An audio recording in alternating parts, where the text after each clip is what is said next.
Alright, so to close off my Halloween fever, Michael Myers fever, to wrap it all up, I'm going to be ranking the entire Halloween franchise in this video. Yes, that includes Season of the Witch and the two Rob Zombie Halloween movies. I'm going to go ahead and say this right now. You know that the Halloween fanboys, the fan base, fanboys, they're very, not to be negative, but they're very passionate, almost to the point of it being a problem. So I'm going to go ahead and just warn you right now, if you're sensitive about differing opinions on these films, if you're sensitive to that, either watch and try to contain your anger or just go watch another video, because I'm going to be stepping on some eggshells with some of these. So, number 12, we're going from worst to best. Number 12, Halloween Resurrection.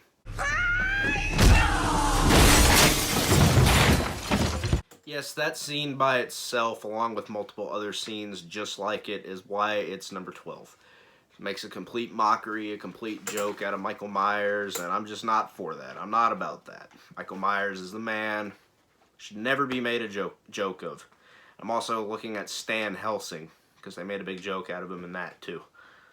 Right, number 11, Halloween 5, The Revenge of Michael Myers. Now, this one is actually used to be in last place. It was number 11. Of course, that was before Halloween Kills came out. But upon rewatch, Halloween 5 actually has more redeeming qualities than Resurrection does. I wouldn't say Resurrection has any redeeming qualities other than the Myers house looks nice. Everything else about that movie sucks ass. Not everything in Part 5 sucks, though. It's got a couple good kills. It's got some good atmosphere. That's really about it. Donald Pleasance is good in it, but Donald Pleasance is good in everything, so, yeah.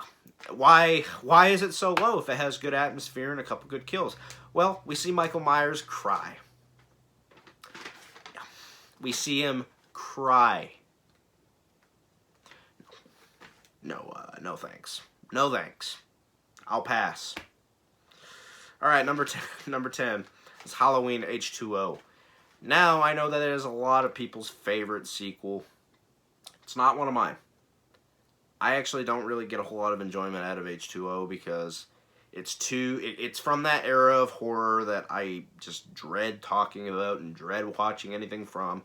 The late 90s where everything's hip and trendy and you've got Creed playing. It's just, that's not... Those kind of movies aren't for me. Like, your Scream, I Know What You Did Last Summer, Urban Legend, those movies are just really not my cup of tea. And I just feel like Halloween H2O is a product of that. And I'm sorry, but that's where it really dips down. And it doesn't even feel like Halloween. It just feels like Michael Myers is in it, but it doesn't feel like it's during Halloween. But the positives of it, Jamie Lee Curtis is awesome in it. And the third act is awesome. And the ending, spectacular. Everything else to me is just kind of hollow about it, really. It's just not one of my favorite sequels. Alright, number 9 is Halloween 6, The Curse of Michael Myers. Oh yes, Halloween 6 is ranked above Halloween H2O for me. Reason for that being is, storyline is sloppy, is messy. This movie, both versions of the film, producer's cut and theatrical cut, don't feel like a complete film. What this film gets right is the atmosphere, the lighting.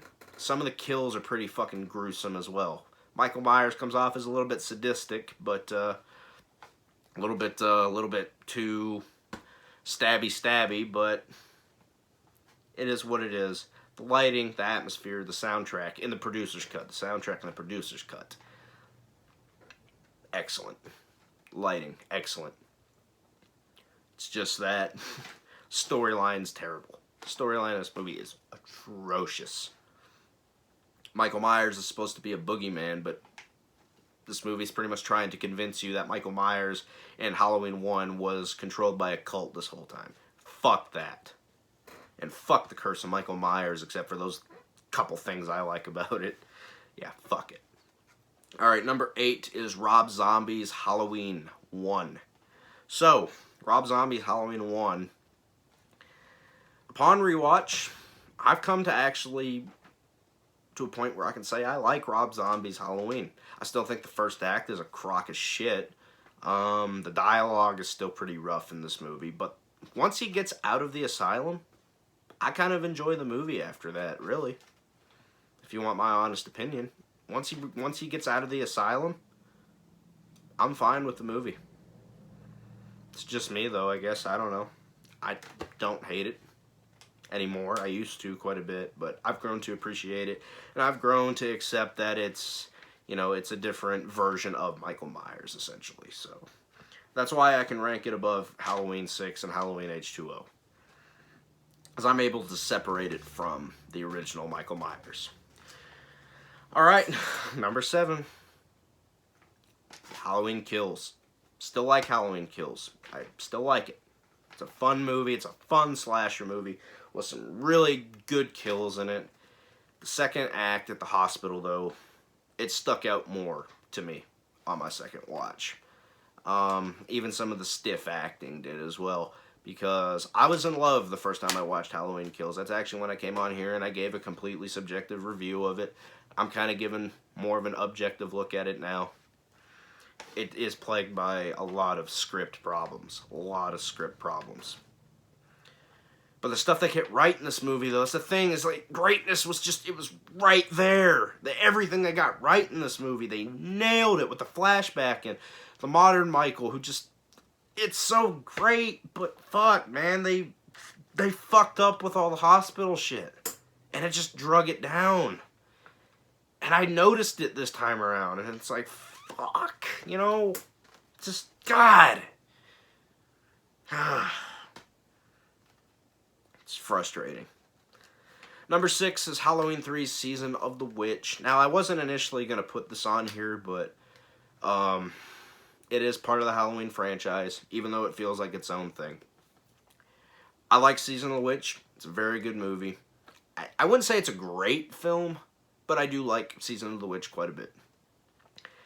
The evilness of the Silver Shamrock Company with the mask and it killing all the children is just, it's horrific, but it's awesome at the same time. There's just a couple iffy moments, really, in Season of the Witch. It's just, I don't know, it feels like it's missing Michael Myers, but I'm not one of these people that says, I don't like Season of the Witch because, Michael Myers is not in it. Well, actually, I like Season of the Witch, and it's at number 6, and that's pretty good. Pretty good of it. And I like that it honors what John Carpenter wanted to do after the first film. Before he was fucking forced to make Halloween 2. This is what John Carpenter initially wanted. I respect Halloween Season of the Witch. Number 5, this is going to be the one that gets me fed to a pit of crocodiles by the Halloween fan base. This is going to be Rob Zombie's Halloween 2. Now, a lot of people have a lot of complaints with the whole Hobo Myers thing. Here's my question to you. Where is he going to go after, escaping from the coroner's bus? Where is he going to go? Where is he going to sleep? Where is he going to cut his hair? Where is he going to shave his beard? Where is he going to piss? Where is he going to masturbate? Where is he going to fuck? Where is he? He has nowhere to go. He's on the run from the police. He's been living out in the fucking, it looks like in the woods. I mean, it's fine if you don't like that, but it's realistic. I mean, what else would he be doing? The killing in this movie feels real. The storyline, I think, is a lot better written than people give it credit for, really. I actually like... I don't like the brother-sister angle in the original franchise, but I could take it with the Rob Zombie ones because it's his own thing. I like that we actually get to see the realization that Laurie is Michael's sister. We actually get to see her react to it, whereas in the original series you never really got that. And I do like that this timeline actually ends. Actually has a real ending, or everybody's fucking dead.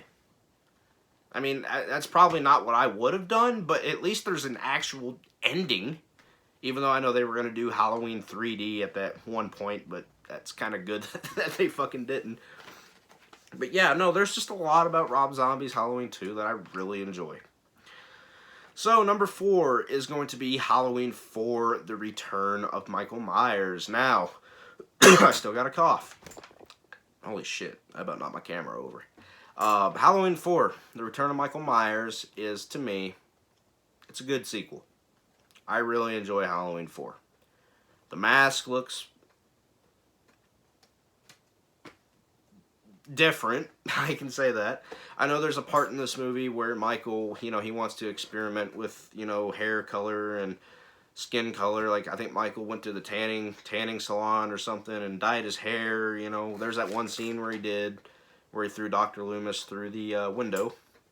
Of course, I didn't think that look really suited Michael. I preferred the white mask with the dark hair.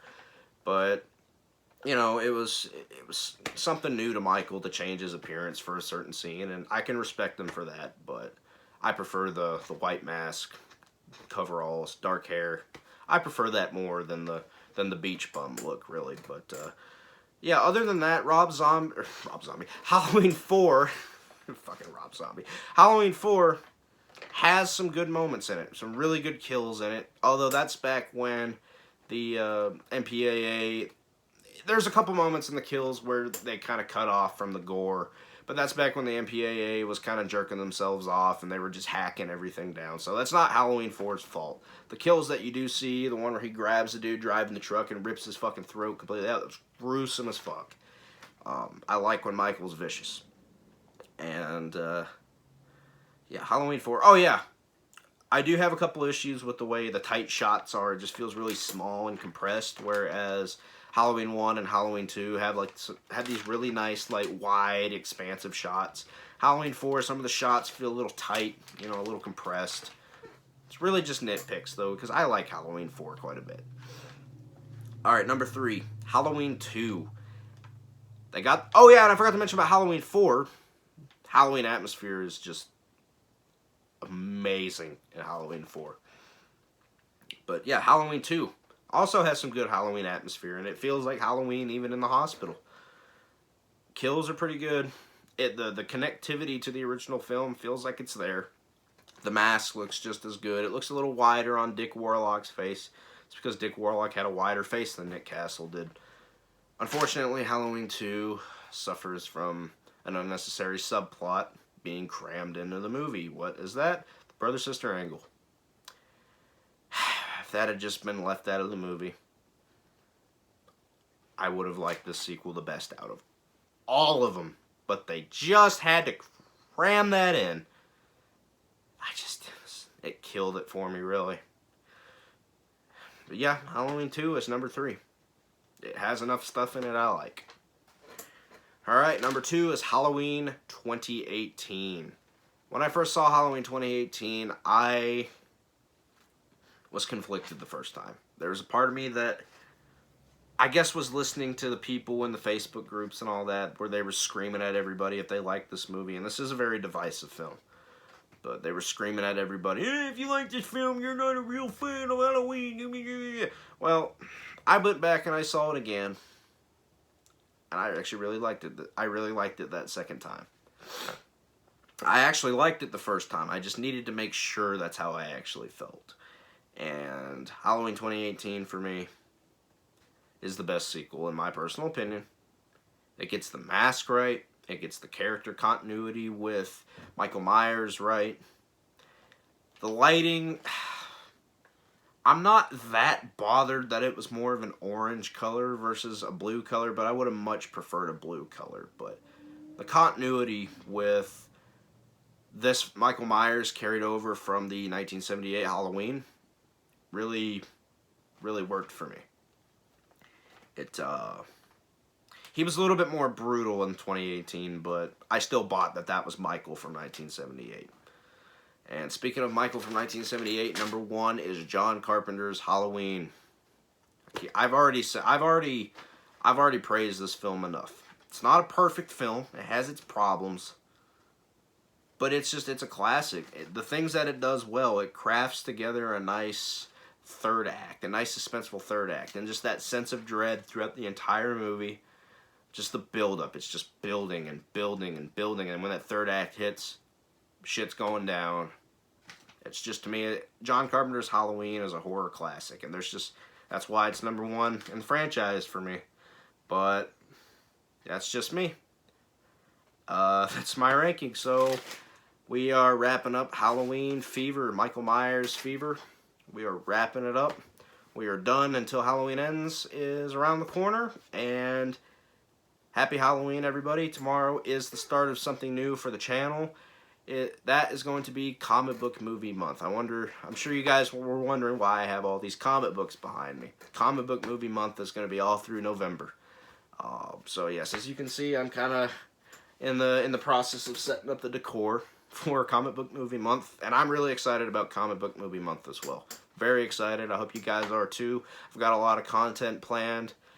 I just hope things don't happen and get in the way of that. But yes, November, comic book movie month. If you're a comic book or superhero fan, and I don't cover your favorite this month, I'm sorry. Maybe tell me what your favorite one is, and maybe I'll get around to covering it. Maybe, but if I don't cover your favorite comic book movie, I'm sorry. I'm sorry. This won't be the last time we have comic book movie month either, because I'm really excited for it. So I hope you guys are too. So thank you guys for watching. Make sure to hit that like and subscribe button, and I'm out. Peace.